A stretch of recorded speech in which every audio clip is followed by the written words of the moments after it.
All right, we're live. We're gonna wait maybe just another minute, let people get involved, get on, and then we'll start talking about technology and innovation.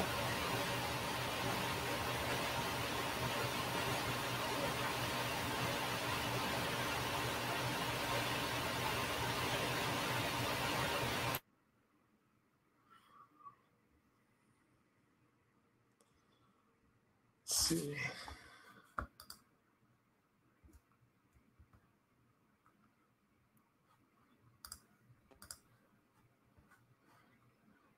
Alex. Hi. Welcome. Sorry, I was having problems. No worries. We're just getting going, but we haven't started yet. We're letting everybody kind of take a second to log in. Cool.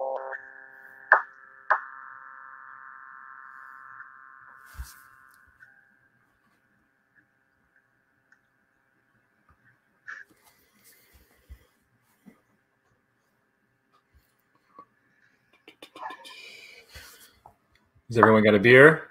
Looks like everybody's got a beer. I have water. That's okay.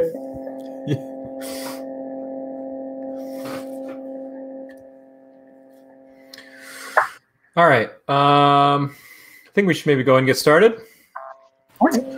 So, hello, everybody. Welcome to this conversation that we're going to have. My name is Blake Tyers. I'm from Creature Comforts Brewing Company. We are going to discuss kind of technology and innovation in the brewing industry and specifically in the making and production of beer, and kind of just see where that topic leads this wonderful panel of folks and try to just have a great conversation about what's going on. So I will just first start off with having everyone introduce themselves, maybe talk a little bit about who you are, where your brewery is, and I don't know if there's anything you want to throw off the bat about technology innovation in that. Otherwise, we'll just start feeding some questions. If you are watching, feel free to drop us questions. We would love to answer and talk about any of your questions. It'd be great. So let's see. I think, does everyone have Rob in the top left and then me in the top right in their screen? All right, cool. Let's just go clockwise. So we'll start with Rob and then to John and Alex. So Rob, take it away. Hi, I'm Rob Hopek. I'm the co-founder and brewmaster at the Lost Druid here in the Atlanta, Georgia area. We're a fairly new brewery. We'll be celebrating our second anniversary in June of this year. Technically, it'll probably be our first anniversary of actually having an event. So, you know, even getting to do these virtual ones is really nice to get to see some new faces.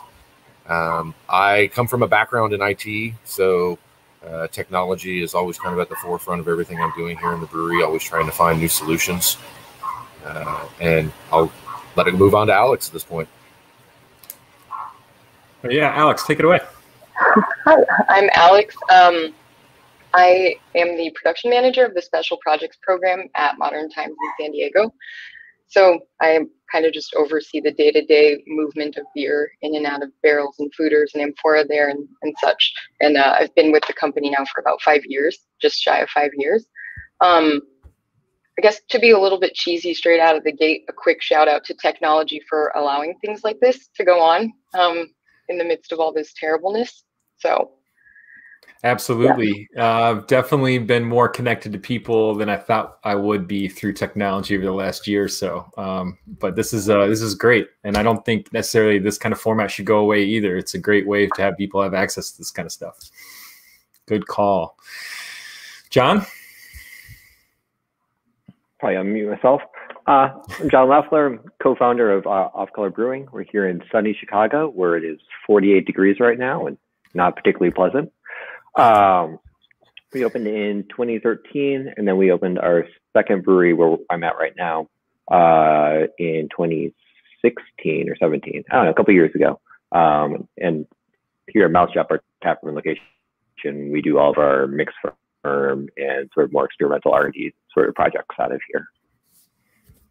Very cool. And I'm Blake Tyers. I'm the wood cellar mixed fermentation director at Creature Comforts, based out of Athens, Georgia.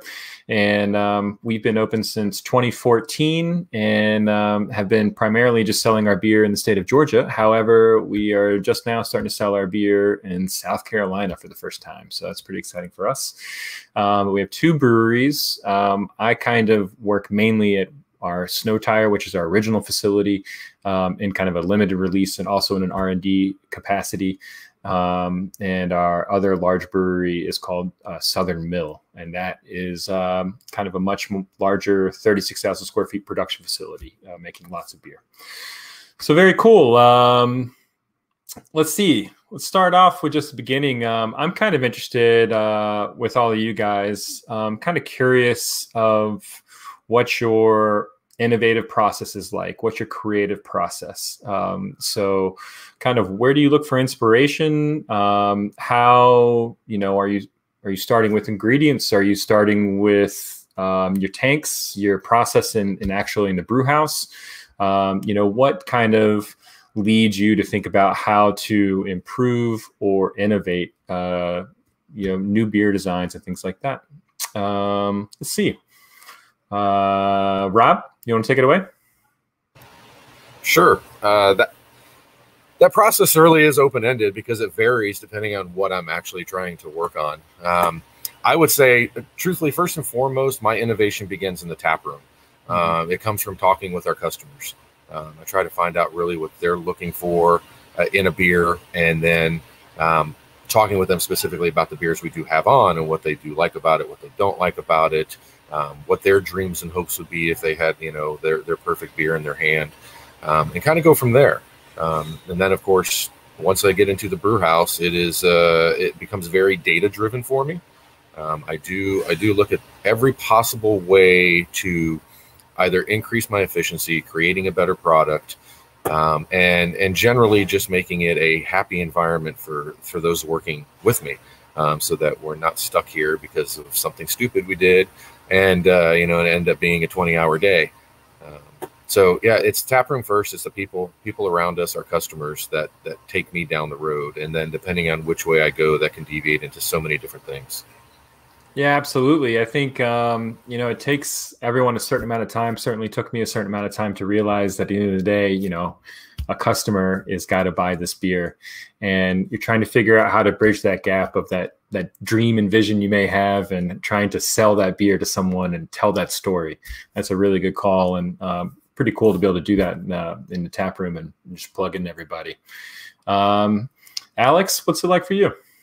Yeah, I mean, similarly to Rob, we take customer feedback into heart pretty heavily. We have our league and theory, which is our reserve society. It's about 1,200 people of our, most loyal fans who have a pretty direct line to us through our dedicated team of customer service, who's just serving those 1,200 people. So it's pretty remarkable the amount of feedback that we get from them. And we use some of that just straight how they give it to us. We just put that right into practice. Other ways, I guess, sometimes the need to innovate comes from demand to increase a product that we had made. Sometimes we make these really fun, fanciful festival-sized keg batches or something like that, and then you realize that melting marshmallows for a half barrel of beer is a lot different when you have to scale that up to 15 barrels, and you're like, maybe we made a mistake. But sometimes, that really drives innovation, just the processes and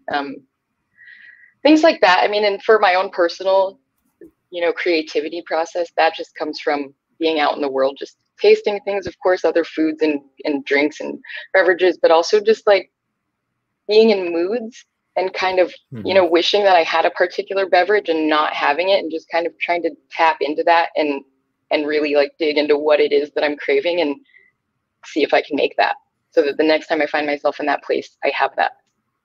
Yeah, absolutely. I've definitely had the similar moment where I'm like, oh, we've got to scale this up a little bit. Now that's going to be interesting. And I really think some of the more moments of creativity come out of, when you're forced a little bit. If it's a wide open blank slate, sometimes it's a little bit more difficult to put your finger on what you're trying to create. Whereas if you're forced into a problem and saying like, here's a lot of set knowns, and they aren't variables.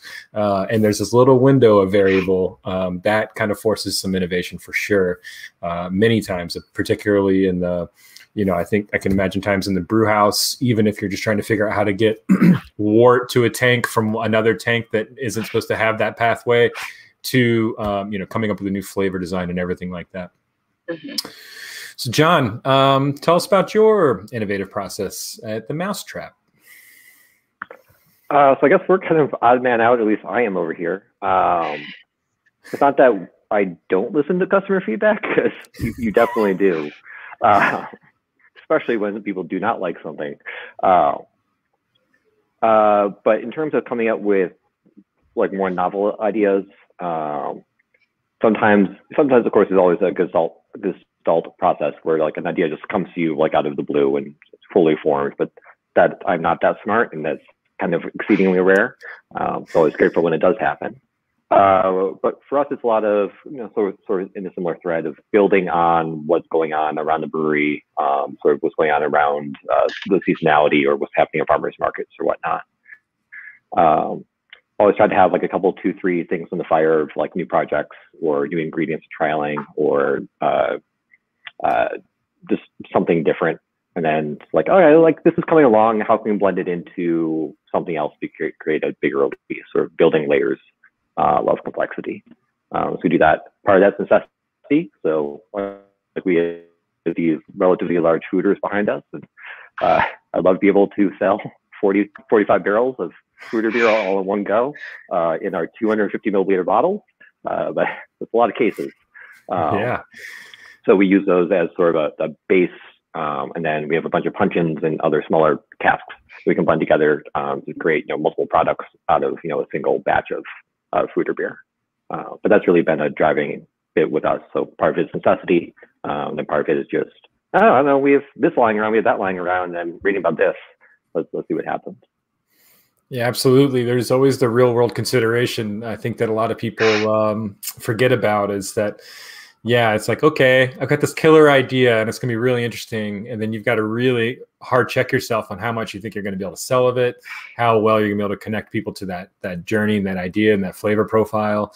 And then look at your infrastructure and your tank size and your capacity and your ability to either package a certain size, or how small you can go, or all those sorts of things. How many labels do I need to print out? How can I reach the consumer? It actually, there's a lot of considerations. Absolutely. And then I think a lot of times that's where, like, got a food that's X big and some barrels that are Y big. So you know what? I'm going to have to create 3 new things, and I've only got 2. So let's get creative and come up with number 3. Certainly have been in those shoes. It's pretty cool. So Rob, you said something that struck me. You're talking about how you use like IT in, or you came from like kind of an IT background, right? And Correct. Kind of interested in seeing how, have you tried to pull in any interesting technology in the course of running your brewery and kind of building it out that's kind of unique? I don't know if I would completely consider it unique. We currently are going down a path right now to start implementing, something as mundane as our glycol system. That seems, every brewer I talk to says at some point or another that they always have issues with their glycol system.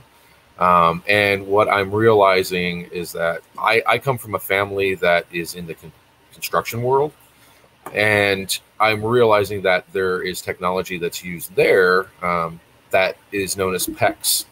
It's supplanted using copper lines and even PVC lines in homes. It's more flexible, and it's used for water distribution, and it utilizes a manifold technology. And right now I'm doing a study on using that manifold technology and what are known as proportional valves. So most people have solenoids that are in their brew house that are simply turning on and turning off to allow flow. The proportional valves actually allow you to finely tune to, say, only open 5% of the valve or 10% of the valve. And implementing that along the manifold line to more evenly distribute the load of the glycol around the entire brew house, and be able to keep the beer very consistently at the same temperature. where now we may have a swing of, say, 2 or 3 degrees Celsius. It really lets me get it down to more of the 0.2 or 0.3 Celsius differentials. And that just can make a huge difference.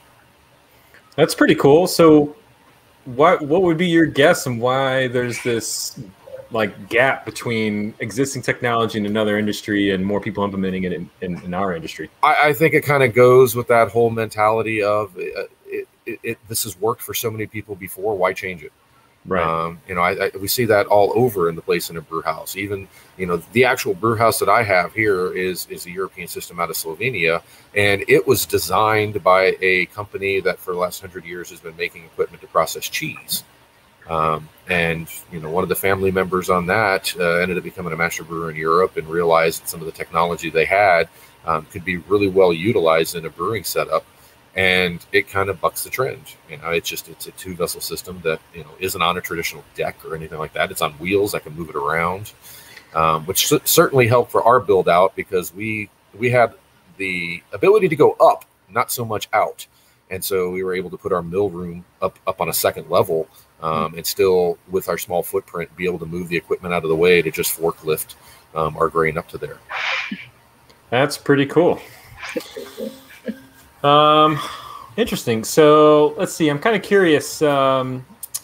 Is there any technology, Alex? Totally doesn't have to be related to what Rob said at all. But is there technology that you maybe have noticed from other industries that play into what you do? Maybe practices from the wine industry, or who knows? Baking probably wouldn't be too far off from what some of the stuff we do. Anything like that? Yeah, I mean, definitely we incorporate when you start talking about baking and such. That immediately brings to mind how we do secondary processing on a lot of our ingredients for our pastry stouts, like vanilla toasting our pecans or maple syrup toasting our hazelnuts or whatever. We, I guess at some point we decided rather than just throwing the maple in and just throwing the pecans in, that you do get a little bit more out of it from combining them and bringing them up to temp and then getting those reactions out of them and caramelizing those sugars. And it's a very tedious process, and we could definitely use a scale up in our equipment for it. But I feel like it's one of those things that just like kicks it up a notch in terms of quality for the pastry stouts. So you're like tossing your pecans or whatever in maple syrup before you roast them? Mm-hmm. Oh yeah, that's a lot of work because if you feel like sharing, or if you want to give us a range, like how many pounds per barrel of pecans are you using in a typical stout? Oh gosh, off the top of my head, I can't say, but as far as a rate, but I can say that it's usually a couple 100 pounds at a time. Yeah. So it's a lot. Just, like in a 5-tray convection oven. So yeah, the process. That's some serious work. And so actually, that's going to lead me to another thing I want to come back to.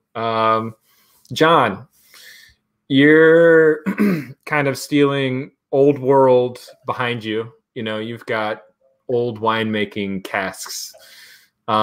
Is there some way that you are also kind of taking ideas from other industries or other technology and kind of trying to bring it into what you do? I know also you work a lot with sake, things like that. How does that play around with you?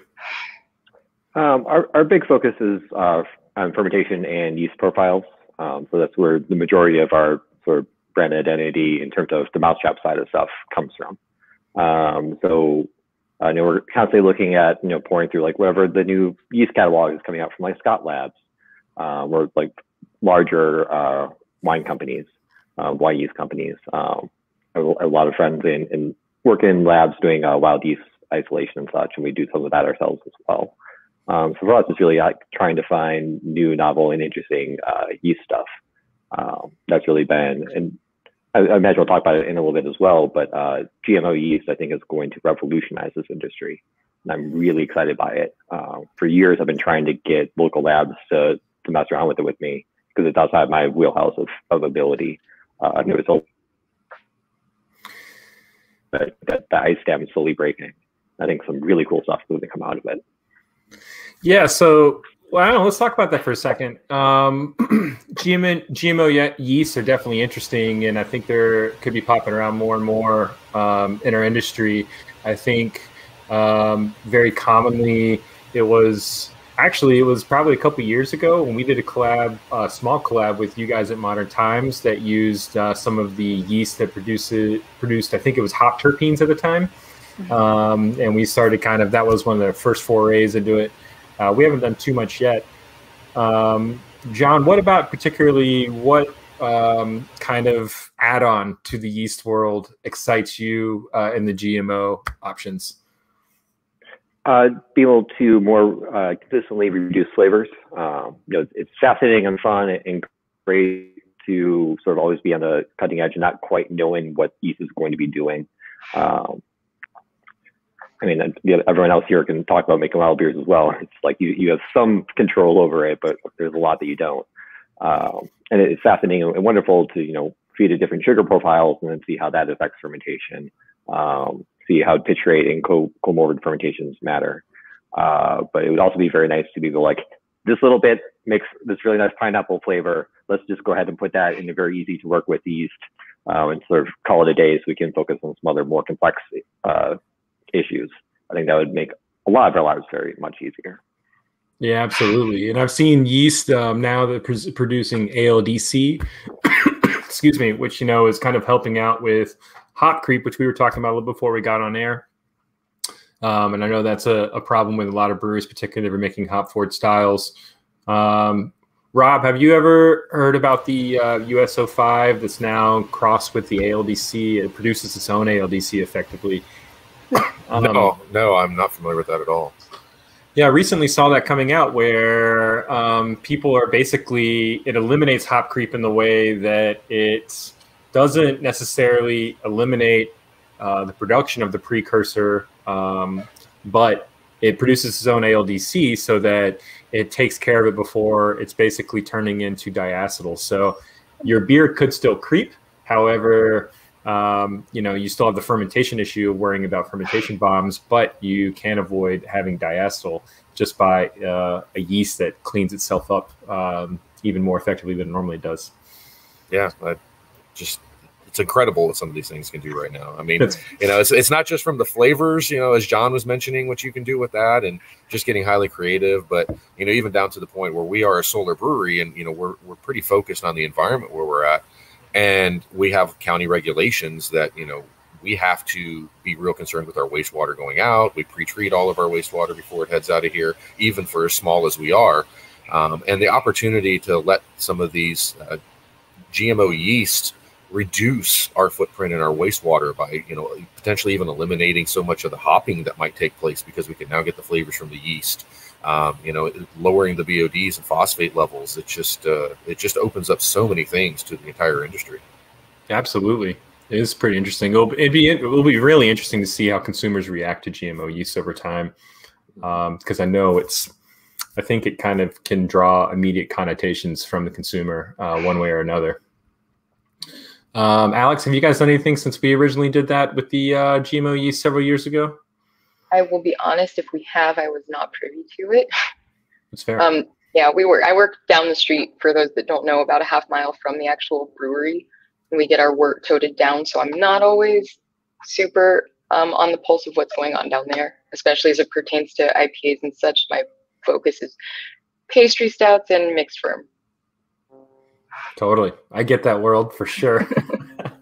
We had an interesting question come up. Kind of the balance between favorite new tech in brewing and old school methods that you can't let go or find more effective. I think that can actually play well. Rob, you mentioned some sustainability efforts. Anything you guys want to take with that? Rob, if you want to go ahead and talk about how maybe you're using sustainability, and that might be some new tech, or you can just go wherever that question kind of leads you. Regardless of the topic. Well, I'll touch on one aspect of that. And, as I mentioned, we have a fairly unique brew house in here that is definitely what I would consider new tech, but it's being pulled from old world, just processes that existed that were outside of beer. But in utilizing our system, you can kind of see that our little pilot system sitting behind me And we're kind of going back old school with some raw ales that we've been producing, but using methods such as decoctions and things like that, so that we are still able to isomerize the hops to come back in, and utilizing more modern day, stainless driven type equipment to pull that off. Yeah, that's really interesting. John, we'll come back to you. How are you balancing any new technology you're bringing into your brew house, or are you leaning old school? So sort of in laboratory and sensory stuff, I think it's a really interesting connection between those two worlds, because now it's relatively easy to run things through a gas chromatograph, and you can know what precursors are there, you can know what smells are there, you can quantify them. And a lot of that is super useful and helpful, and it's great technology, but also it can, I think, hinder some people. So at the end of the day, it's about creating an emotional.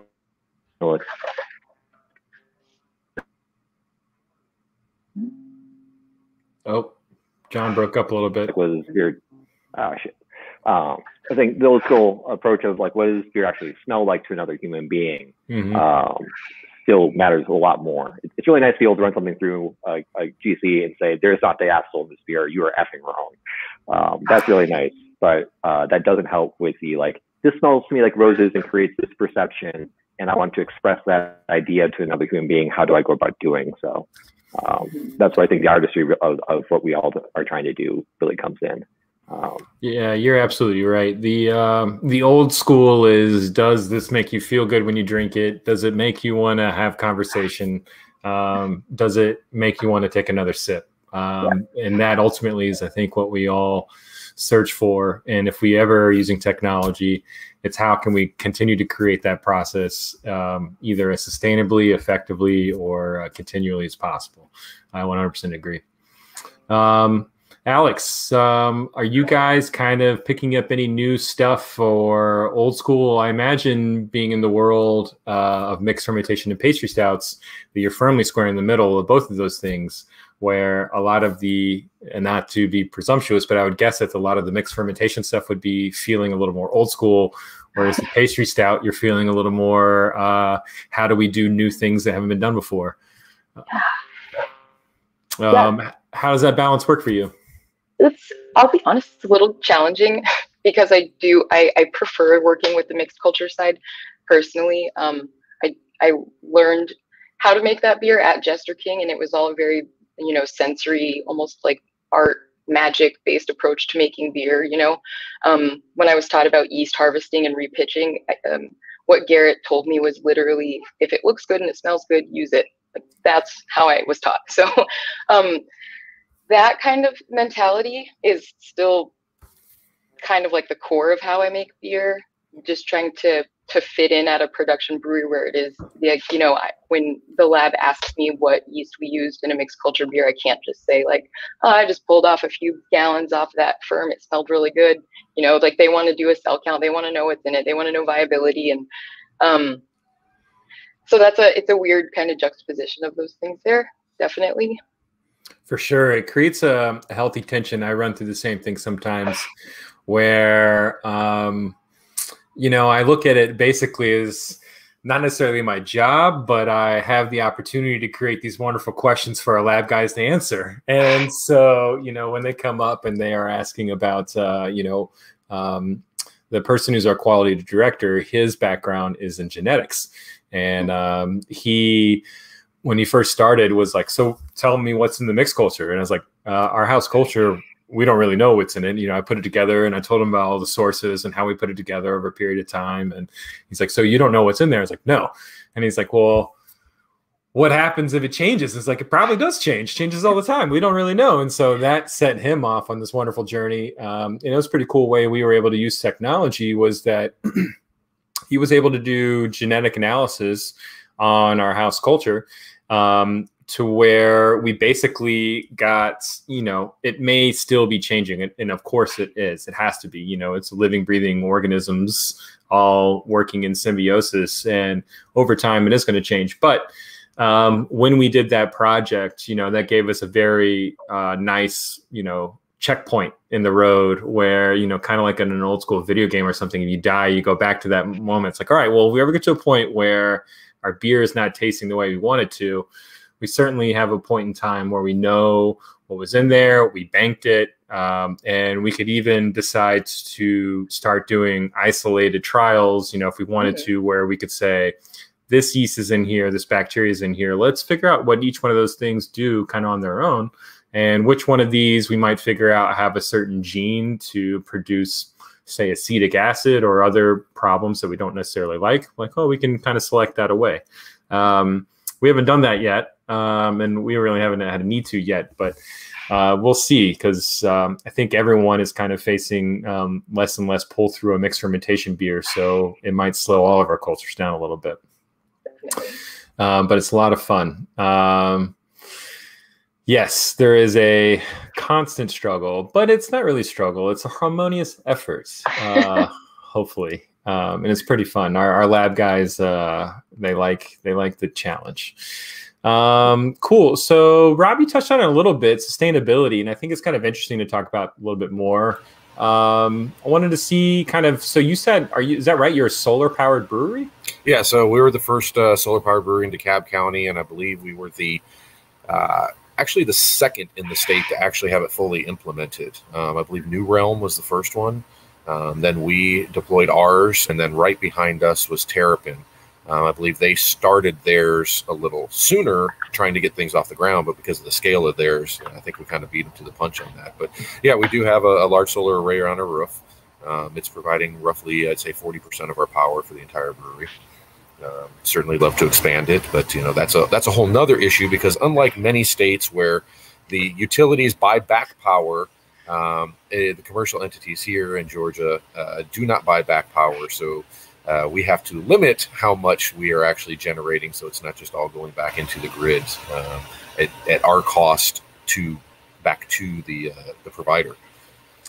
Yeah, you got to pay to make their product. Yeah, exactly. So it's hopefully that'll change, and we can, you know, try pushing all the way to get as close as we can to that 100% mark.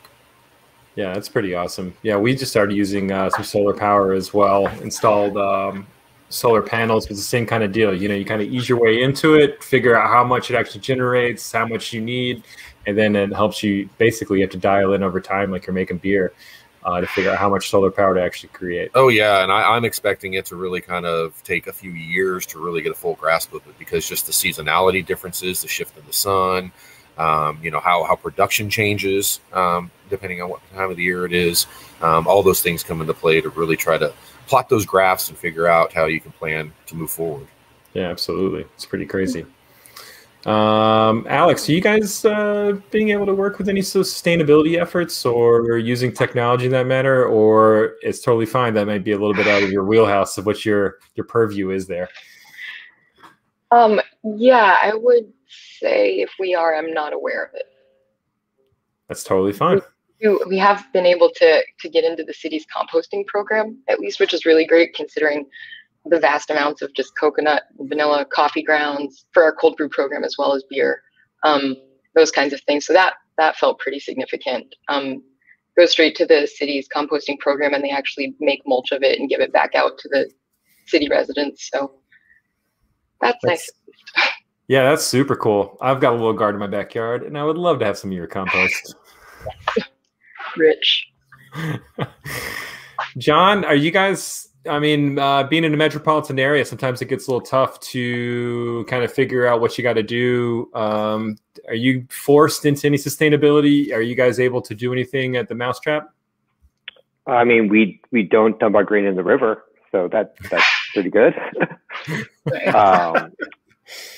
We certainly have some challenges, like having a farmer come and pick up your grain is not a plausible scenario.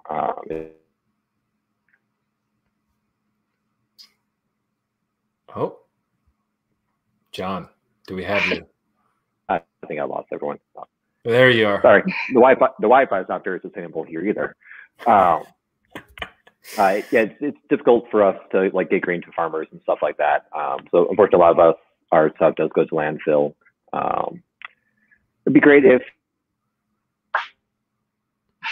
more clout and pushing forward things like recycling, but they are focused on other issues right now, unfortunately.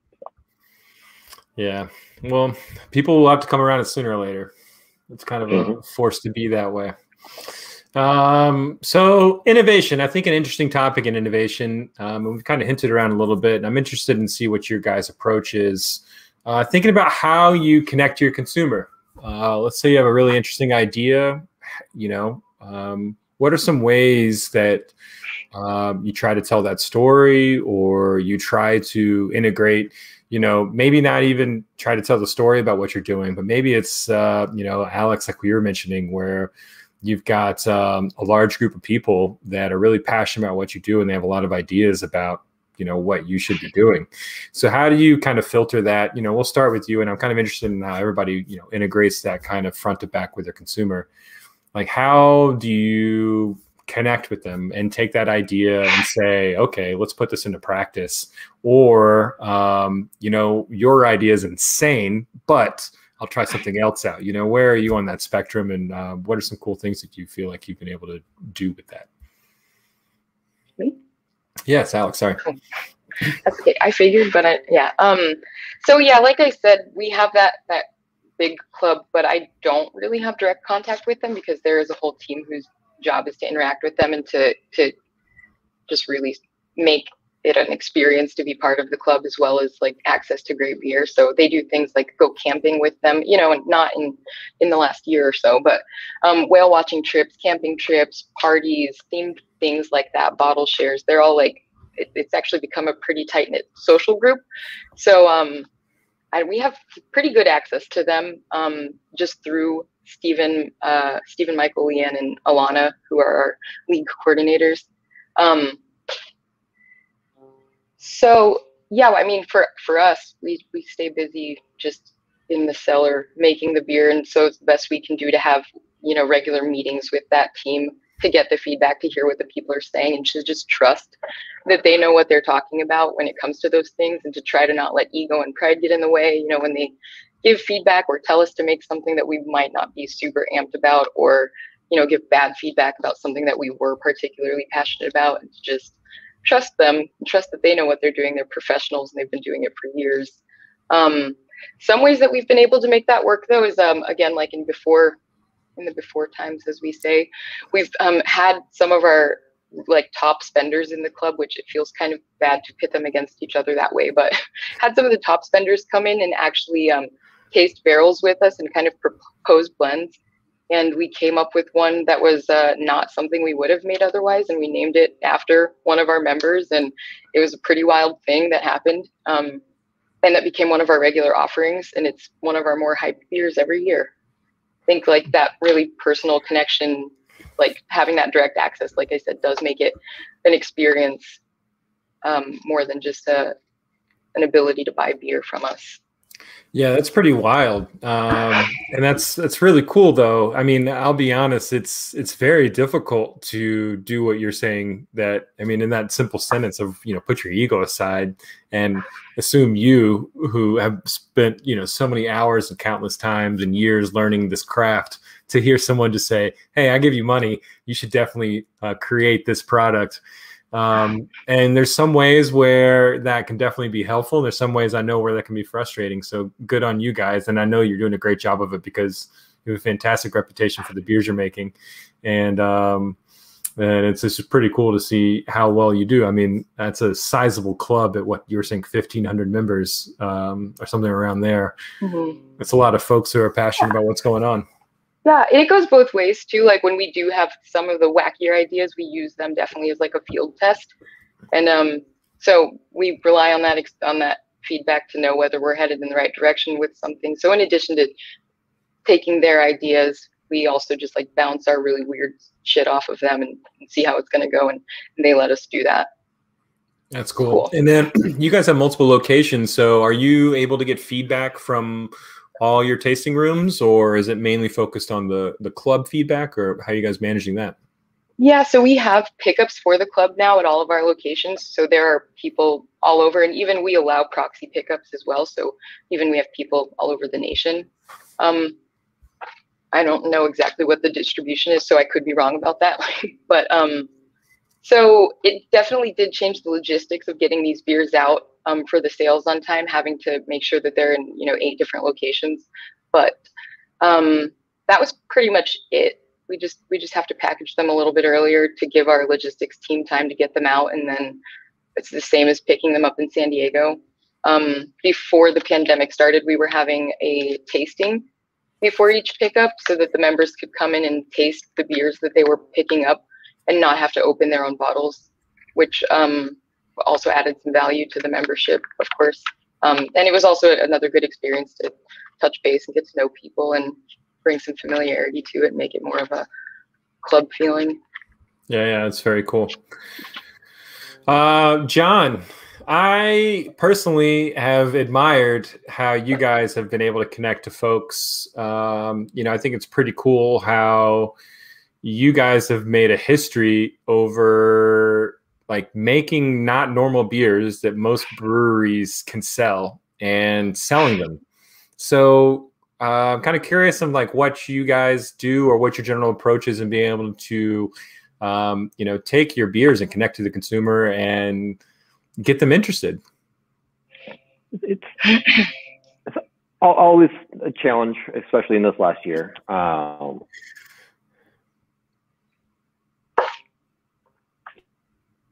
Just talk very, very openly and very directly to thousands of people. Hopefully not cutting out too much. Seems everything.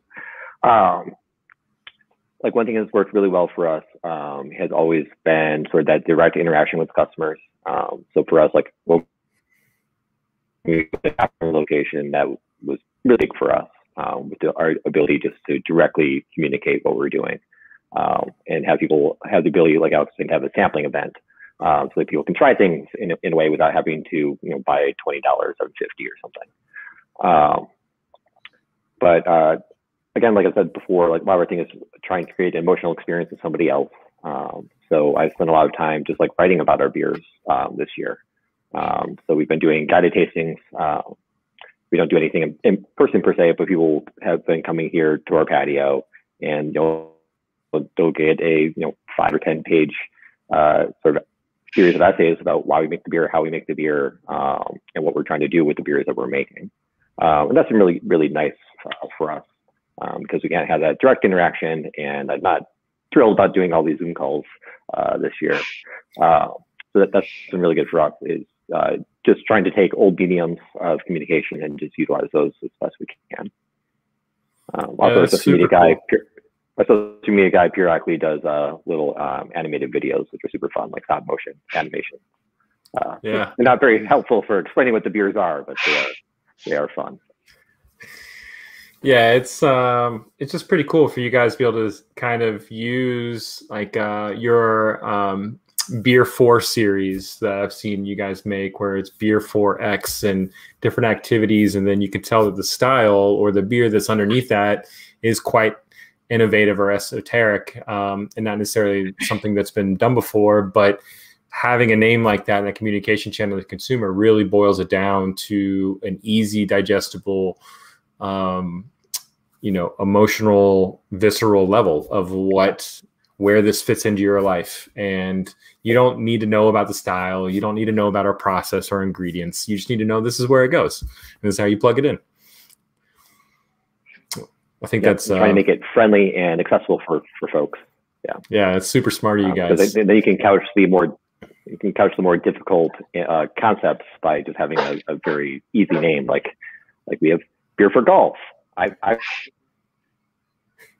have no intention of ever going golfing, but we make a really nice beer underneath it. So. Yeah, I've been shocked for us. We make a beer called Tastes Like Flowers, and I cannot believe how popular it is. It's a mixed fermentation beer, and it is one of our most popular mixed fermentation beers. And I'm convinced the only reason is because it's like people are like, yep, tastes like flowers, cool, because we put fresh flowers in the beer that we picked that day. And it just blows me away. And it's like, all right, well, we need to get better about making all of our names tell the story, and making it easy, particularly in beers that are a little more out there. I think we can get out there with the names on our IPAs. We got beers that are already out there. We need to rein them in. Rob, you've got the benefit also of having a small and direct connection to consumers. How are you able to effectively tell that story and take your innovations on the beer making side to the people? And is it just a matter of getting face to face with them and talking to them, or what else are you guys doing? Well, it certainly starts with the face to face. Outside of that, I think, probably the most critical piece is to never be afraid to dump something down the drain. When we are trying to do the innovations and we're trying to stretch the boundaries a little bit, it's not always going to work out. And it's never an immediate dump down the drain kind of scenario. It's always, okay, what can we do to this to see if it would make it better? And then work our way backwards if we find a positive on that, and say, okay, so where do we go wrong to begin with, and how do we prevent that again? And I know that didn't completely get into what you were asking me on that.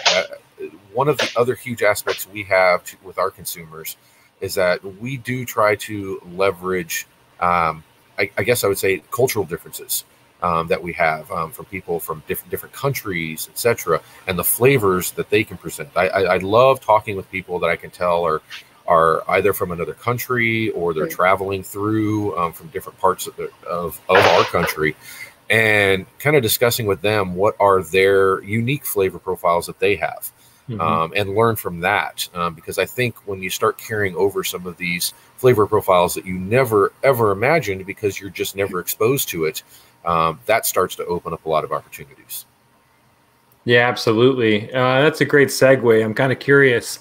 Is there particular, I love looking at all sorts of flavor for inspiration on how to put stuff together. And I'm kind of putting everybody on the spot. Actually, all of us putting everybody on the spot, but I'm going to, we'll kind of navigate through it. But is there anything recently or, something you've had, or a general cuisine or food or cocktail, or one category of those things that you kind of get most inspired by? And if you want a second to think, like, for example, there's kind of 2 or 3 main worlds that I think I've been inspired by, 2 probably, or 3 in particular. So there's the wine world, where I'm definitely interested in kind of how wine teaches lessons to us about flavor. So, for example, I learned through wine how alcohol and acid work together, whereas a lot of our beers being kind of 4%, 5% ABV, particularly like we make a kettle sour Berliner Weiss that's 4.5%. The way that acid presents is going to be much, much different than, say, like a white wine does. And even though there's similar acid levels when you check the pH or the titration, it's pretty interesting to see how that alcohol adds a certain level of sweetness that balances both those things out. So that's personally made me kind of lean on adding a little more alcohol to our mixed fermentation beers, particularly those with fruit. I think, for dry is not really a variable in mixed fermentation beers. So adding more alcohol adds perception of sweetness. And that's really been really good for like our strawberry beer this year. We upped the ABV a little bit by blending a little bit more heavy in the ABV, and it makes it seem fruitier. And then I also take stuff from like pastry world, where we had a donut one time. I shared this beer with John many moons ago. But I had this donut that I was like, this is a really interesting flavor profile. It was a donut with a passion fruit glaze with cocoa nib specks in it. And I was like, you know what? We should do a beer with cocoa nibs and passion fruit. And a long time ago, we did a beer called Blue Star after Blue Star Donuts, just this donut I had in Portland, Oregon. So kind of curious, like I'll just go around everybody. But Rob, is there stuff, either flavors or compositions from other industries that kind of, make its way into your design? Absolutely. I kind of look at it that we have, a bit of a culinary influence in a lot of things that we do. And being the Lost Druid, we are kind of about nature. So we do a lot with herbs, with flowers, like you mentioned, with vegetables, and of course with fruit, like any brewer really works with. And kind of exploring those opportunities even recently led to a brand new beer that we have on right now, which is called Spellbinding, which I discovered that there is a juice that was very popular in Jamaica and in East Africa that was comprised of pineapple and ginger. And that really kind of piqued my attention because I thought, okay, the sweetness from that pineapple is probably really going to complement that sharpness of the ginger. So we started playing around with that a little bit just in one of our base sours. We use a Brazilian style sour here as our base. And what I found is that they did complement one another, and I could see why it would be a very popular juice to drink. But from a beer perspective, I thought that it kind of took you too much on a roller coaster of both extremes. And so we ended up looking at that and actually discovering that actually adding in pear was able to reduce the sweetness of the pineapple, and then at the same time take away from some of that sharpness of the ginger. And so we went down that route. Now we have that beer on, and it's proving to be an incredibly popular beer. That's pretty cool. Yeah, you just had to build a bridge for those two extremes. Yep. Pretty cool. Alex, where are you searching for inspiration, or anything in that world? Definitely for the mixed culture side, cocktails come into play a lot, which is kind of silly because I'm not even a huge cocktail drinker, but I like to flip through like the books and such to just look for pairing sort of ideas, and I've tasted enough cocktails that I can figure as far as the spirit base or what liqueurs are in it. So for that a lot, but also with the pastry stouts, of course, just desserts out in the world. And I do have a crazy sweet tooth, which is kind of funny that I don't really love pastry stouts. I don't like to drink the desserts as much. I like to chew on them. But so I do get a lot of inspiration for those things just from just dessert menus. We're actually doing a whole series that we're starting pretty soon of just ice cream inspired pastry stouts. So I think it's fair to say. So it's pretty interesting. You guys, maybe not everybody knows, but you guys, I think you're known for somewhat of having like vegan beers. So how are you focused necessarily in the ice cream aspect of that, or just the flavors that go in there? Yeah, just the flavors that go in there. So of course we're not using lactose. We're not using dairy of any sort. We do get a lot of the like sort of ice cream feel for it from just excessive amounts of coconut and vanilla. But yeah, so and we also don't ever use honey, or we won't ever put caramel in our beers, or those kinds of, just it does make it a little bit more interesting when we're collaborating with breweries that do use like whole ingredients. And we want to talk about doing one of their beers or something, and they say, oh yeah, and then we just throw like 50 pounds of caramel in. We're like, we're not doing that. So that creates this whole a fun challenge of trying to figure out how to recreate that flavor and that profile without the dairy ingredients specifically.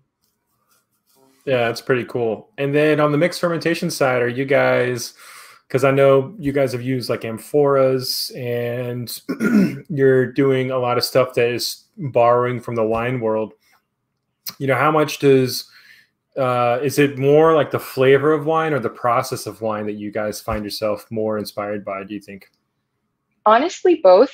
I would say, especially with the introduction of the amphorae, we're able to really get that mineral sort of character in almost too much early on in uses. It's a lot like a barrel where it's really strong as it starts, and over time the flavor sort of mellows out and it gets conditioned and seasoned and such. So with our earlier beers coming out of the amphora, we would have to blend them with either stainless or oak beer to make them palatable. And then as you go on, you start to get to a place where it's just really mellow and has a really nice minerality that does complement wine. So we always intend, or when we're filling the amphora, we don't always intend to make it a wine-centric sort of beer, but it goes that way very often. When we taste them, it's just like, oh, this would be so good with this particular grape, or so it goes that way a lot. But we also do the processes as well. Like we did some carbonic maceration last wine grape season in stainless, do skin contact sort of stuff. We're working on an orange wine sort of inspired beer right now with some white grapes.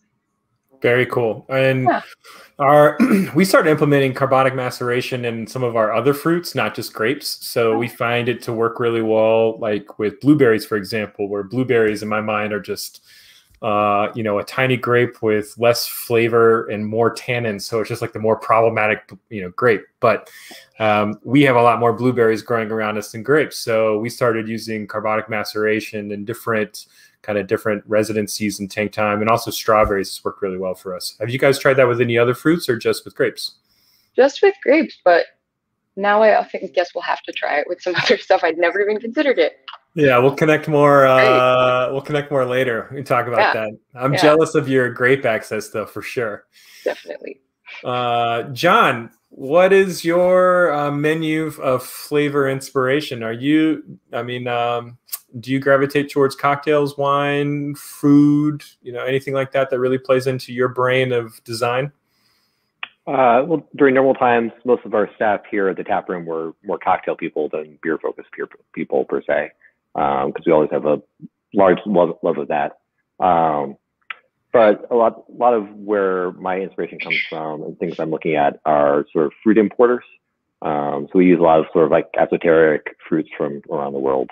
So just sort of keep in touch with those folks, seeing what interesting is coming in, what's in season. Here in the Midwest, like we have a bajillion amounts of berries. It's really great orchard fruit. But like in the summer, I want this, always like a fanciful lemony sort of Berliner Weiss sort of thing. And citrus is not in season in the summer, so we have to make that in the winter, which means I have relationships with fruit farmers in California and Florida and all that sort of stuff. So that's really just a big driver of our seasonality is what fruits are in season. Yeah, for sure. Yeah, I think a lot of times for me as well, it's having a conversation with the farms around us and saying, what do you grow? And we found for sure some farms that grow some really weird stuff that I never knew grew in Georgia. Probably the weirdest thing we use is hoja santa, which is this leafy green plant that typically grows in Mexico. And this one woman has a plant that she's had forever long. And it has this, it's a leafy plant that looks like a collard green or something of that nature, but it has the same chemical flavors and composition as like root beer. So it's this leafy green and you use it and it has this kind of root beer, and some people call it the root beer plant. But it's just wild where you typically see it in Mexican cooking, but we started using it in our mole-inspired stout for that very reason. It's pretty wild. But we never would have got there if we didn't talk to chefs or farmers. That's kind of our other lifeline, is asking chefs, hey, what's around here? Like, what do we not know about? It's pretty fun. All right, we're getting to the tail end here. I wanted to see if anybody's got any last questions out in the chat. It's been really fun talking to you guys. I guess before we go, I'd be kind of curious. Oh, we did get what current technologies do you see as a potential threat to our industry? Interesting. Maybe inward or outward focused. Rob, you got anything to hit there? It's putting you on the spot. I don't know. Yeah, that's an interesting question. As a potential threat to the industry. I think the industry is ever evolving, so I don't know if I would see any particular technology really being something that would be a threat. It might be something that just makes us have to shift gears a little bit. But I don't even know what I might view as a potential threat at this point. I'd have to think about that one. Yeah. Well, Alex or John, anything registering with you? I'll also cheat a little bit. Sorry, go ahead, Alex. No, you go ahead. I was just going to say no. Definitely John. All right. I'll say that not using pasteurization, especially tunnel pasteurization for finished product, is a giant fucking risk in this industry. And it drives me absolutely crazy. And I think it is unbelievably poor craftsmanship to have places intentionally releasing beer that they know is going to explode. I think it's a giant consumer risk. So I know it's really question, but yeah. It's a lack of ignoring technology. we make something that's a fermented beverage, and if you release it not fermented, that's not a very responsible thing to do. It puts, someone shouldn't have to be at risk grabbing your product that it's going to cause them harm. Absolutely. Anything else? Anybody else got anything? I'll stand on that soapbox all day with you, John. Yeah. Not that I see as a threat, I guess, but kind of this kind of spans a few questions that we've covered, like technologies that I'm sort of resistant to, ways that other industries have sort of influenced this industry. Excuse me. But I think about like seltzer, obviously, and how that's become such a thing in just the beverage industry, and to such a point that many breweries are making hard seltzers now, Modern Times included. And it's kind of acted as this weird sort of backdoor to like letting extracts into the facility production. So like now they're there, and you just kind of think like, well, why not beer? And I have this just resistance to that. And also, not totally on the same page, but puree, like I try to stay away from it when I can. Like it's great to have that fruit available year round and consistently if that's what you're looking for. But I, like most of you or all of you, would always prefer to just deal locally with what's available seasonally, or not even necessarily locally, but it's great to source things directly from farmers and just get what is available and how it's available and use it in that form. And not that I think it threatens the industry, but it kind of changes people's expectations, or it can, when you can't really communicate the difference between your beer that's made with extract or with puree or with whole seasonal fruit. Yeah, for sure. And particularly the price that goes along with that, and the time considerations. And it's really interesting. I think we're in a stark dichotomy in the world right now, in the world of our beers, in general, where you've got some people pushing to make organic beer, and there seems to be a large or decent amount of people who want to push for organic on their normal consumer basis, but it doesn't necessarily carry over to their beer consumption. And you've got other folks who are using any possible additive or whatever it may be to execute any idea. And you see that particularly in the world of like pastry stouts. So it's kind of interesting to see how those balance each other out, and how it's really going to come down to the consumer, because as much as we want to push one way or the other, if the consumer's not willing to pay for the real thing or the real product or that real experience, and they want an artificial experience, then it's going to put less real experiences on the shelf for everyone or at your local brewery. So it's a very interesting time, a very interesting thing to be in it for sure. So cool. I guess that's a good place to end it on, unless anybody want anything else to say. But I'd personally like to say thanks for everyone to being a part of this and having a great conversation with us. Thanks for all those that are watching. We're glad to be able to share our insights and our experience with all of you, and just kind of consider what's going on in our industry as far as technology and innovation goes. So yeah, thanks to Jen for putting on this wonderful conference, and hope everyone pays attention to the rest of the conference programming. If you've only tuned into this, check out the other stuff, and yeah, cheers to all of you. Cheers. Thank you, Blake. Thank you all. Absolutely.